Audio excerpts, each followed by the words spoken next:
Met op rechts. Could the House please come to order?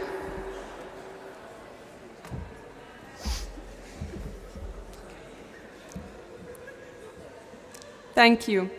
Dear Secretariat, esteemed MUN directors, fellow chairs, hardworking admins and staff, honorable guest speakers, and of course, dear delegates.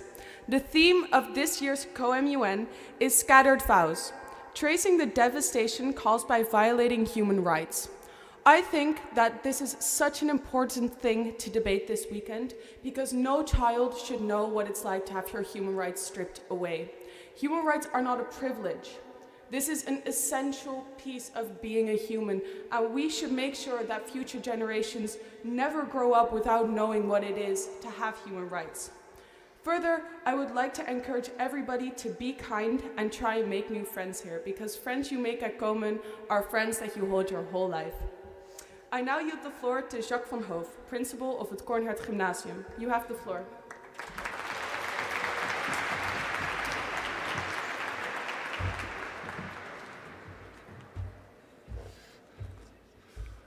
Mr. Secretary General, honorable student officers and delegates and MUN directors. As principal of the Kornhert Gymnasium, I welcome you all to the city of Gouda. In fact, it's an honor and a pleasure for our school, the Kornhert Gymnasium, to host the 8th annual session of the Kornhert Model United Nations. Our school was founded around the year 1300 as a Latin school which belonged to the church where we are gathered at this moment, Sint Jan. Over 130 years ago, the name Kornhert Gymnasium was given to our school in honor of one of the greatest humanists of the Netherlands, Mr. Dirk Kornhert. A humanist as important as his better-known predecessor, Erasmus. Kornhert, who lived from 1552 to 1590, denied original sin and advocates human dignity and religious freedom. Kornhert believes that the original sin and the associated original wickedness of man do not exist and cannot be found in the Bible. He is an optimist. He believes in the goodness of people and in both his own and social makeability. He also believes in free will. His golden rule, treat others as you would like to be treated.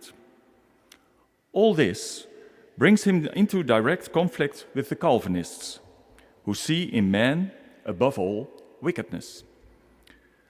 Due to his convictions and views, he is forced to flee regularly. And when he returns to Holland in 1589, at an age of 67, he is not allowed to live in the city of Delft. His ideas are considered too dangerous. After some time, he settles in Gouda, where he also dies and was buried in this church. In memory of Kornhert, our school stimulates students to think about other people's needs and interests, to think about moral issues, and to discuss and debate about social issues. We believe that it's necessary for young people like you to learn that there's more than seeking pleasure and earning a lot of money. Our students should be aware that they are in a very fortunate position and that's their moral obligation to care about others in their neighborhood, but also in the rest of the world. Nowadays, one of the biggest challenges is that we have different backgrounds and are accustomed to different cultures. It takes a free and open mind to be able to really listen to each other and to see each other's needs in the way Kornhert did. It takes courage to let other arguments and needs prevail over your own. And that's why I think that the participation of you young people in the Model United Nations is a very, very valuable activity. Kofi Annan, a former president of the UN, said a few years ago, More than ever before in human history, we share a common destiny. We can master it only if we face it together. And that, my friends, is why we have the United Nations. And these words are still appropriate. I wish you all a very productive conference and a lot of joy in the next few days.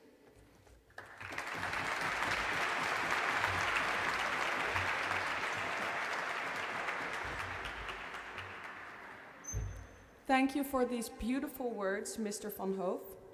We now yield the floor to Meneer Van Vught, Alderman of Gouda. You now have the floor.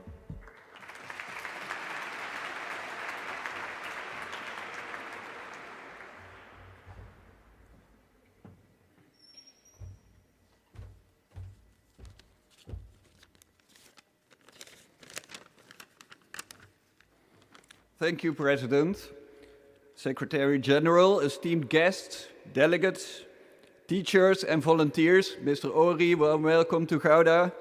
Welcome to our beautiful city of Gouda, a lively city with a storied past and a promising future.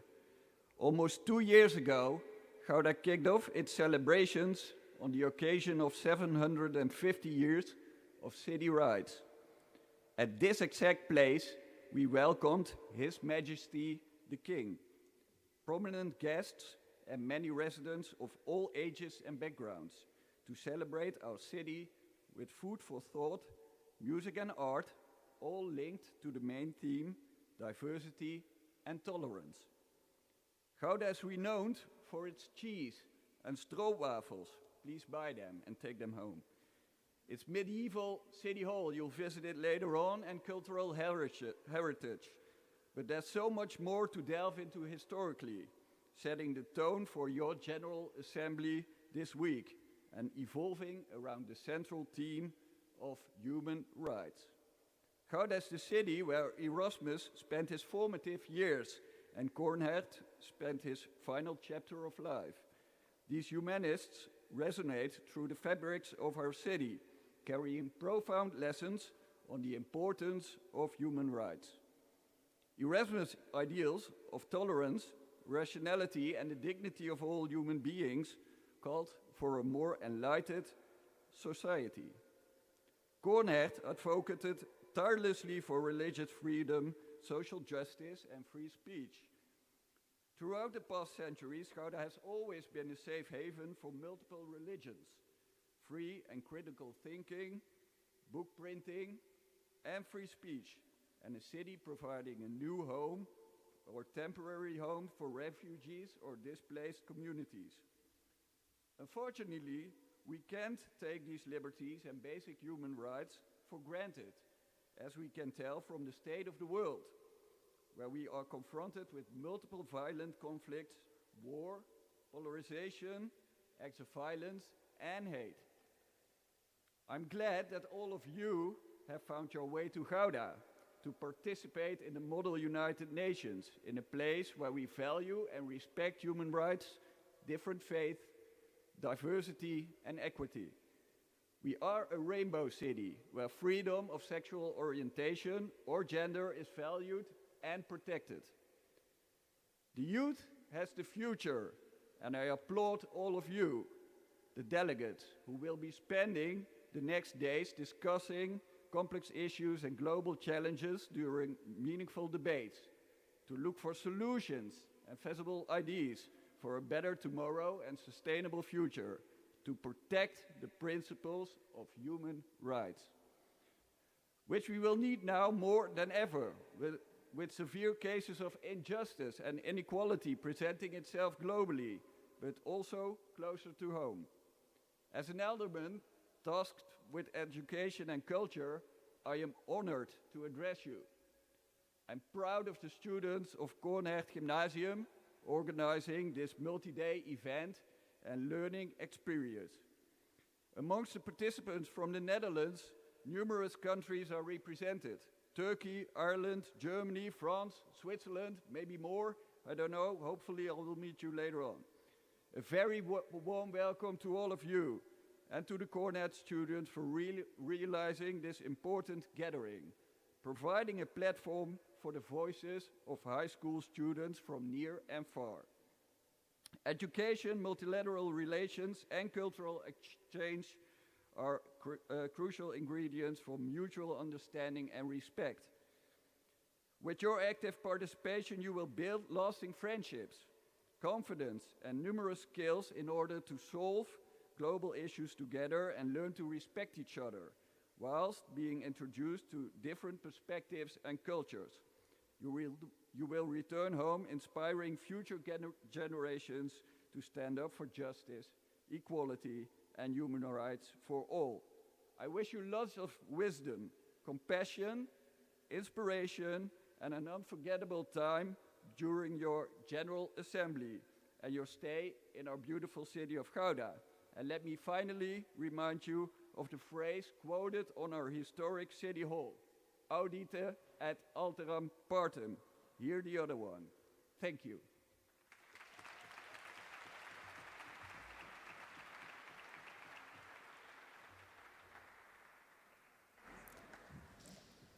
Thank you for your inspiring words, Mr. van Vught. I now yield the floor to Hidde van der Licht, the Secretary General of Komen. Hidde, you now have the floor.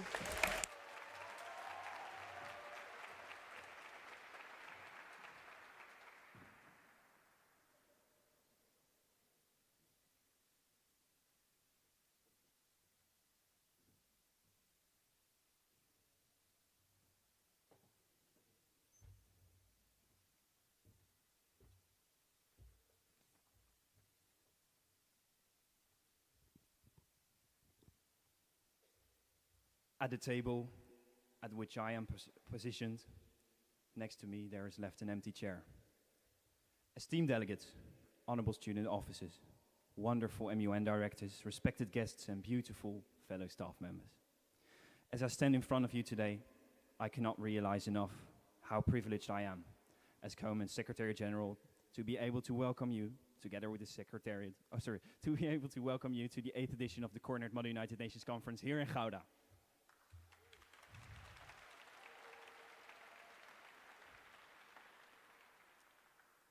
I feel deeply honored to welcome you, especially those of you who have traveled long distances to attend this conference. I have worked together with the Secretariat months for to realize in the Netherlands, the country of civil liberties, the country of rule of law, the country I am privileged to be born in. However, even in this country, I am lucky to be born as a white male. I remember that every day as I walk through life, seeing friends from migrant backgrounds and female friends being treated unequally to me. Even unconscious, we are unjustified treating each other unequal. A reflection of this can be found in my own MUN career, where I, as a student officer, have experienced delegates almost automatically grant me more authority over than my female co-chairs, even when they were far more experienced or competent than me. This is something we must be conscious of in order to prevent. Even though we have made giant leaps in terms of human rights, and even though we are gathered in the Netherlands here today, a leading country in this area, even here people are still facing disadvantages from discrimination in forms such as, but not limited to, racism and sexism. That while in famous Article 1 of the Universal Declaration of Human Rights is stated that all human beings are born free and equal in dignity and rights, possibly the most beautiful words to be ever written in any international agreement. The Universal Declaration of Human Rights, not country-specific, not particular to a certain era or a certain group. The rights of all people, of all color, from every race, from every ethnic group, no matter their sex, socioeconomic status, or sexual orientation, counting every day, 365 days per year, have marked a powerful accomplishment. Since it has been adopted, the Universal Declaration of Human Rights grants countless people, though not all, their freedoms. Like the freedom from unjust discrimination, like the freedom from torture, and like the freedom of unjustified imprisonment and summary executions.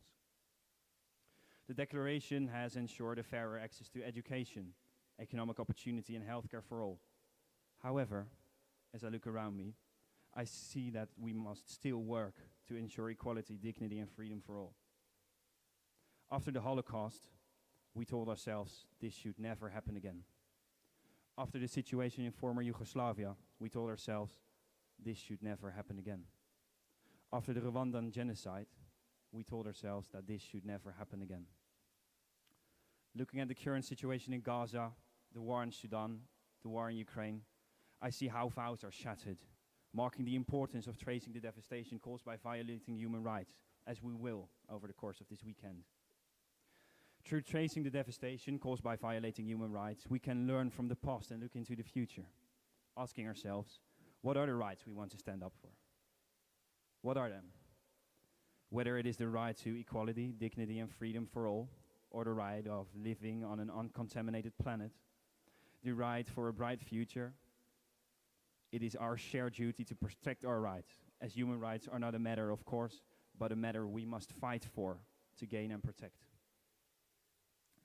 The empty chair, left at the table at which I am positioned, represents the future, an idea by Dutch novelist and former politician Jan Terlouw. It also represents the voices of millions of people that are silenced, that along with the voices of our unborn future generations, cannot be heard. The empty chair reminds me of my responsibility to stand up for what is important, to raise my voice for equality, dignity and freedom for all, and for a sustainable future. Over the course of this weekend, we must bear in mind the people whose voices cannot be heard, the voices of our future generation and the voices of the millions of people who are silenced. Let us, over the course of this weekend, stand up for their rights. We are privileged with our voices being heard, so let us use them, starting here in Gouda today, because the ones who think they can change the world are the ones who do. Changing the world only takes one person thinking they can. You can make a difference, starting here in Gouda, not alone, but together by reaching out to each other this conference and by having the courage to stand up and make a speech, which I encourage everyone to do, as your voices are being heard. This journey that we build upon, whether this is your first or final MUN conference, you play an essential role in the progress that can be made, in shaping the future. Within this weekend full of fruitful debates and forming incredible friendships, take a moment to think about the rights you want to stand up for. And look at the empty chairs in your committee as the voices that cannot be heard, unlike yours. And in the meantime, don't forget to have some fun. I truly wish all of you an experience to never forget here at Komen in Gouda, full of fruitful debates in which you can make a difference. Thank you.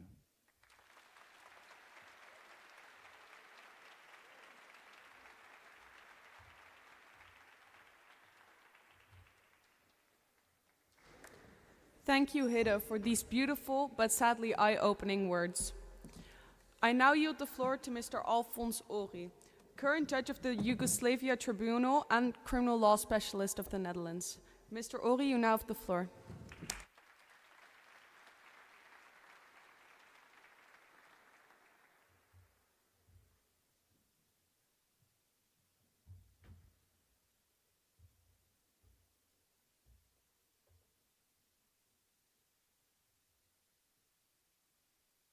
Good morning.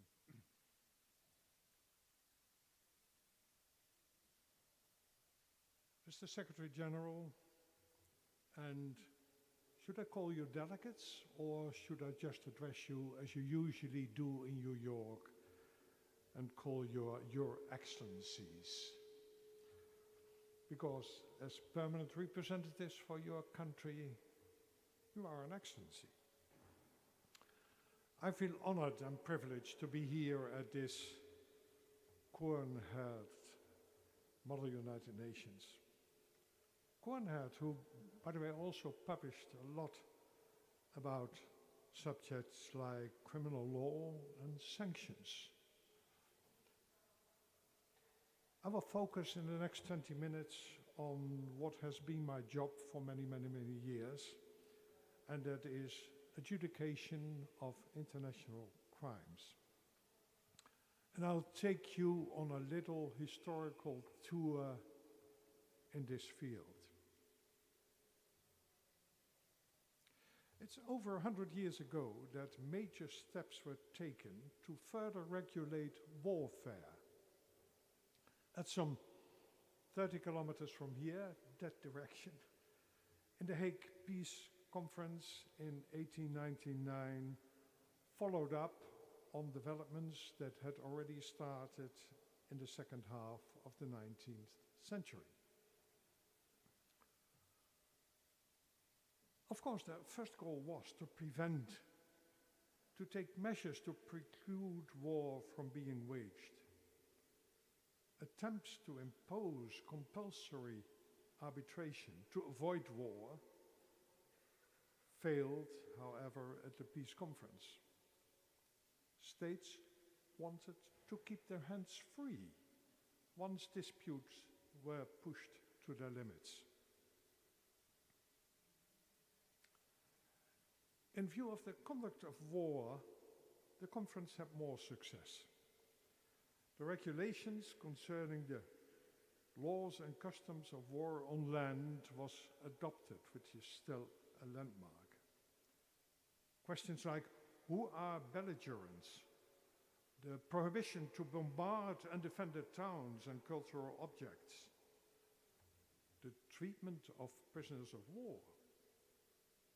It was all, as it was said, inspired by the desire to diminish the evils of war as far as military requirements permit. Further developments in the years thereafter focused on the prohibition to use certain weaponry. Dum-dum ammunition was prohibited. Or, it was a different time, they were just making war not from drones, but there was a prohibition to fire bombs from balloons. Of course, that's the difference of 100 years. But the outbreak of World War I destroyed all illusions. After that First World War, in the midst of the 20s of the last century, there were two important matters still open. The one has to do with waging war as such, and the other with the violations of the laws and customs of war. Let's have a look at them in a bit more detail. After World War I, the Treaty of Versailles, 1919, provided for the trial of the German emperor. He would have violated, as it was written, the sanctity of treaties and international morality. I never heard of such crimes. As a matter of fact, I don't think you could call them crimes. They were just newly invented because they wanted to do something. The current legal opinion at that time was that states were free to wage war if they wished to do so, start a war. That opinion, however, changed over the years, and in the interbellum, before we went to the Second World War, developments were such that in the charter of the Nuremberg and the Tokyo tribunals, that's where the top of the German Nazi and Japanese leadership were tried. In the charters of those two courts, waging war became a crime against peace. And I'll just read how it was defined, namely, planning, preparation, initiation, or waging of a war of aggression, or a war in violation of international treaties, agreements, or assurances, or participation in a common plan or conspiracy for the accomplishment of any of the foregoing. We have two steps in one. Waging an aggressive war was not only forbidden, states waging war would violate public international law, but it also became a crime, entailing individual criminal responsibility of those who directed such an aggressive war to be waged. Of course, other crimes were dealt with as well in Tokyo and Nuremberg, crimes against humanity, and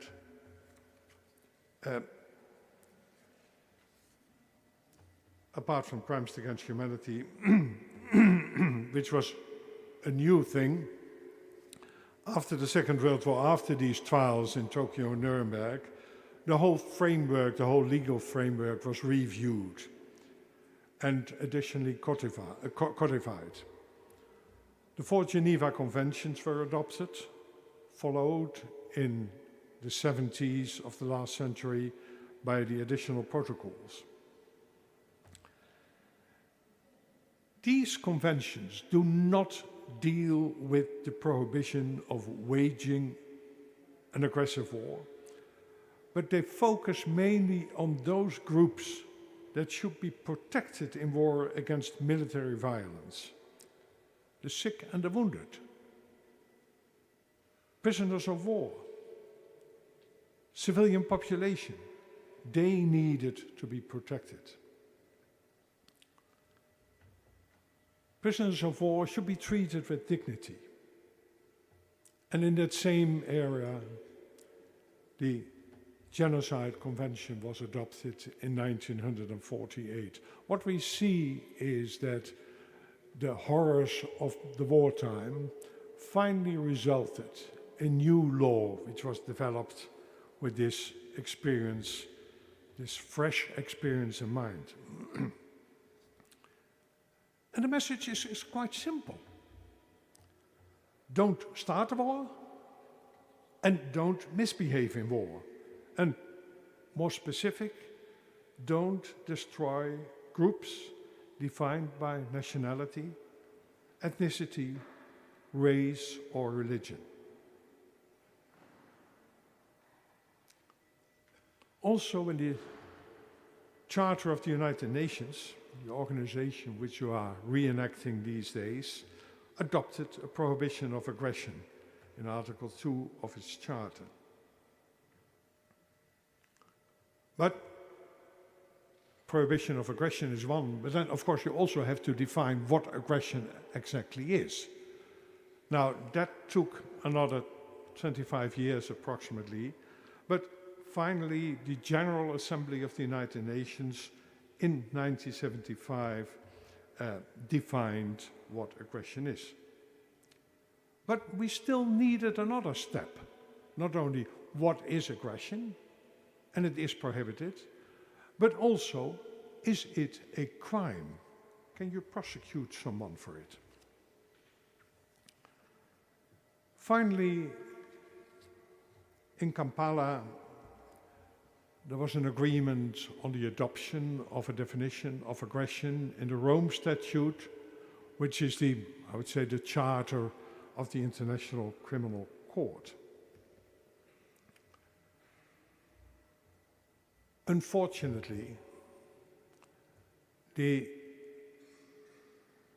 rules on aggression and the jurisdiction to try those who are responsible for aggression are not yet operational.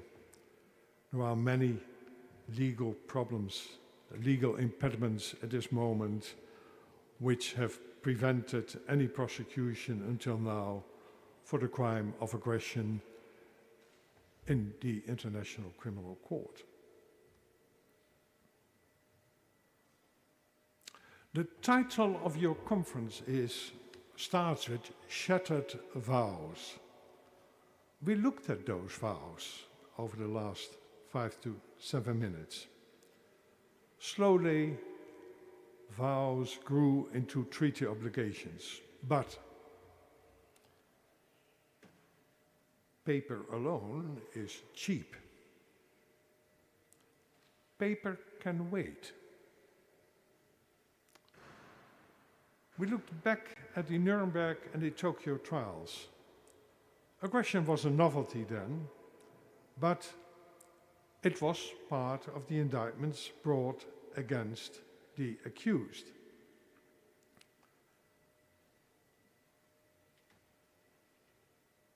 But what then happened with all these vows that followed World War II? These new conventions, these Geneva Conventions, the Genocide Convention, what happened? Was it any better? The answer is unambiguous. No, it was just paper. Wars were still waged and crimes were still committed on the battlefield. Perhaps it would have been an illusion to think that if you make a crime, that if aggression would be a crime, that there would be no aggression anymore. Well, we all know that murder is a crime in civil society for ages. But just making it a crime doesn't mean that it stops. Should we then be really pessimistic? Was there no progress made at all? No, there was made some progress. If we look at this century, we see that after World War I, there was uncertainty about the prohibition of aggression. You could just make war if you wanted. And there was also uncertainty on whether it constituted a crime. There was less uncertainty about what was forbidden during war, whether it was just forbidden or whether such conduct also constituted crimes, engaging individual criminal responsibility. That was not yet clear at that time. But after World War II, there was at least no further uncertainty about aggression. It was forbidden and it was a crime. Further, violations of the laws and customs of war also constituted crimes and engaged individual criminal responsibility. And even a new category of crimes was adopted: crimes against humanity. Against the background of a widespread or systematic attack against the civilian population, horrendous crimes, not necessarily against the civilian population of the enemy, but also against your own citizens, were branded as international crimes. The Jews that were victims of World War II were not only citizens of victimized countries. German Jews were targeted the same way. A new category of international crimes was born.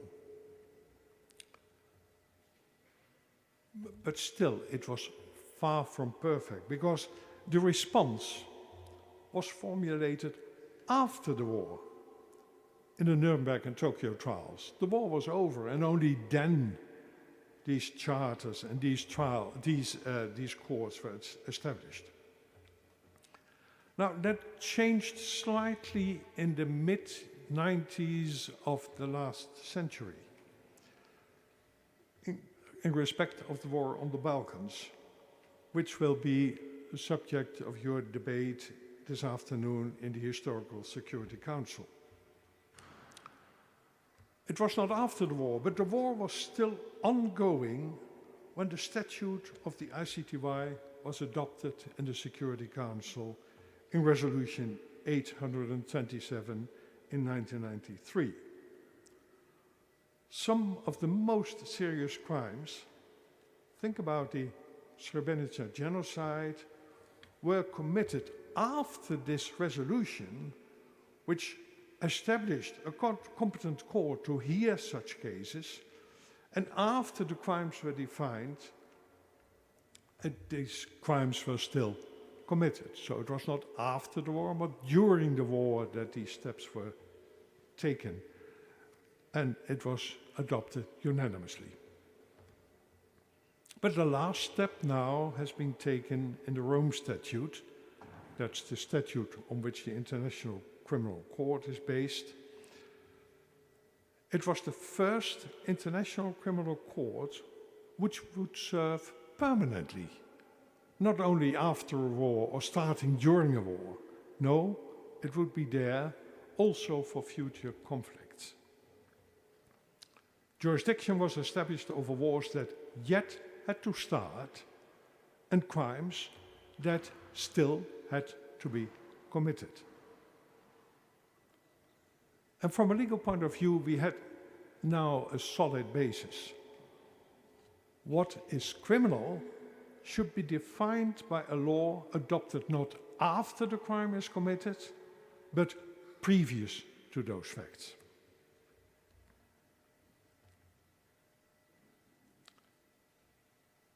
I took you a bit on a historical tour, but let's also spend a moment to look at where we stand now, at this very moment.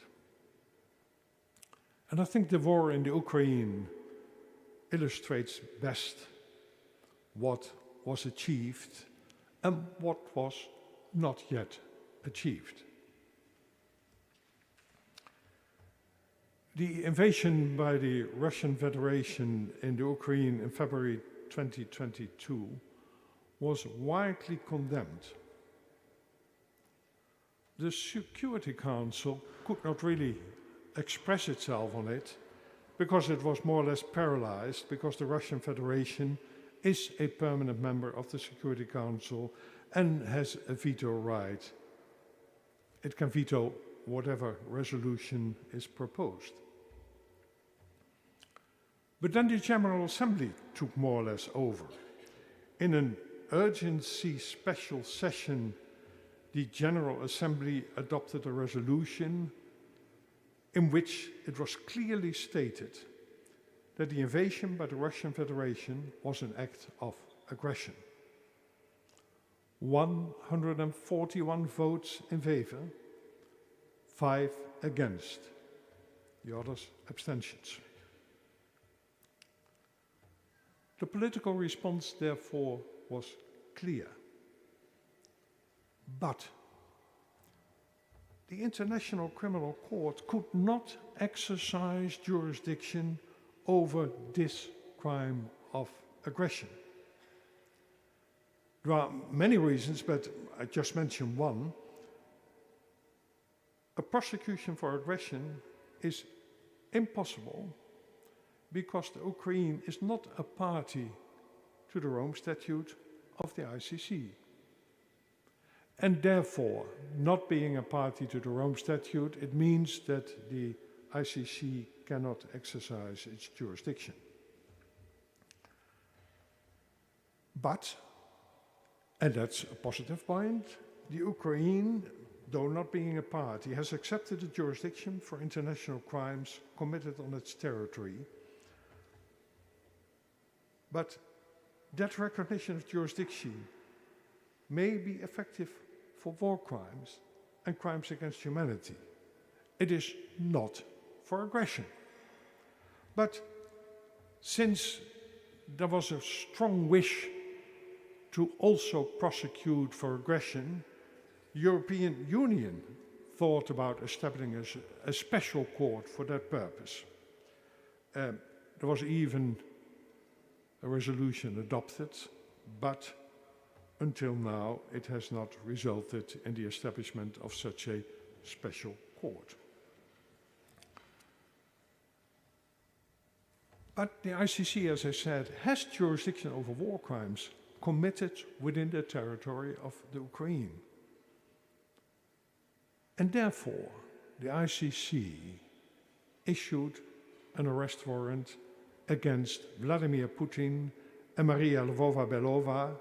They are based on reasonable grounds that these two are responsible for, and I quote now the definition, for unlawful deportation and transfer of Ukrainian children from occupied areas of Ukraine to the Russian Federation, contrary to Article 8, 2a and 8, 2b of the Rome Statute. So there is now a case against 2 persons in the leadership of the Russian Federation before the International Criminal Court. And of course, we couldn't expect that they'll be arrested tomorrow, but at least all the state parties to the Rome Statute are now under an obligation to arrest Mr. Putin or to arrest Maria Lvova-Belova when they enter their territory. And people don't believe that this will ever happen.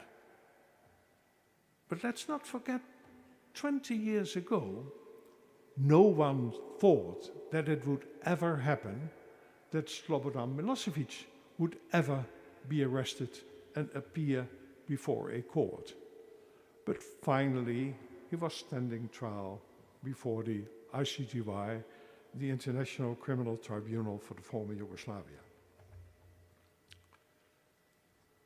What we see, actually, is that over the last century, small steps were made, often triggered by historical developments, the outbreak of World War I, World War II, in Europe and in the Far East, the war in the Balkans, invasion of Ukraine.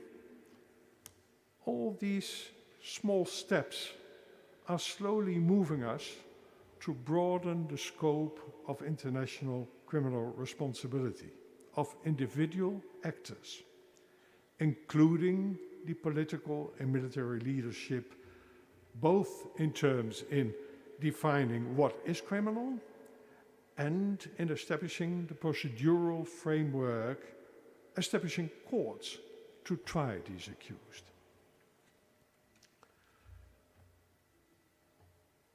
I dealt with the shattered vows, but your theme for these ways also comprises the devastation caused by violating human rights. The victims' suffering are usually found in war among the civilian population. They're using their basic lives, their right to life, their right to freedom of movement, their right to be protected against arbitrary detention. It is for them that these developments, though slow and still far from satisfactory, yet will finally lead us to an end to impunity. Aggression is not yet abandoned. Crimes are still committed, but those responsible should not get away with it, even if not all perpetrators will be punished. In the circles of leadership and on the battlefield, everyone should be aware that the era of certainly not being prosecuted and punished is over now. An end to impunity.